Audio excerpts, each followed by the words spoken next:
Herbal life తీసుకుంటే side effects వచ్చాయని చాలా మంది అంటున్నారండి. మీరేమో 7 years నుంచి తీసుకుంటున్నా అంటున్నారు. మరి మీకేం సైడ్ ఎఫెక్ట్స్ రాలేదా? మీకేం ఇబ్బందులు రాలేదా?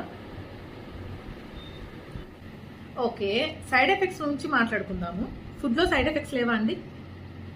ఇప్పుడు చికెన్ తింటే దాంట్లో స్టెరాయిడ్స్ అవి వస్తున్నాయని వింటున్నాము. అండ్ పాలల్లో కల్తీ, అది అందరికీ తెలిసిందే. కూరగాయలు ఇవన్నీ కూడా పెస్టిసైడ్స్ వేస్తున్నారు. మరి అవన్నీ తింటున్నాంగా, దానికి లేని క్వశ్చన్ దీనికి ఏంటి? ఓకే ఫైన్, ఇది బయట నుంచి వచ్చింది కాబట్టి మనకు కొంచెం డౌట్లు ఉంటాయి. ఇదైతే ఫుడ్ ఆల్రెడీ మనము చిన్నప్పటి నుంచి తింటున్నాం కాబట్టి డౌట్లు ఉండకపోవచ్చు. కానీ యాక్చువల్గా చెప్పాలంటే హెర్బల్ లైఫ్ న్యూట్రిషన్ అనేది seed to feed technology follow అవుతుంది. అంటే భూమిని పాత పద్ధతిలో, అంటే పాత సేద్యం ఉంటుంది చూడండి, అలా చేసి దాంట్లోంచే క్వాలిటీగా వితౌట్ పెస్టిసైడ్స్ పండిస్తున్నారు. ఆ పండించిన దాన్ని ప్రాసెస్ చేసి మనకు పంపిస్తున్నారు.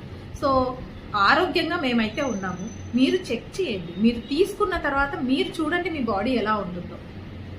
బయటివన్నీ నమ్మొద్దు అండి. ఎందుకు నమ్మొద్దు అంటే వాళ్ళకి తెలియదు కాబట్టి. ఇప్పుడు నేను తీసుకున్నాను కాబట్టి నాకు తెలుసు. తీసుకున్న వాళ్ళని అడగండి, వెల్నెస్ కోచెస్ని అడగండి, లేదా మీకు డౌట్ ఉంటే కంపెనీతో మాట్లాడండి. అంతేగాని తెలియని వాళ్ళని మనం ఈ ఇన్ఫర్మేషన్ అడగడం వల్ల లాభం ఏం లేదు కదా.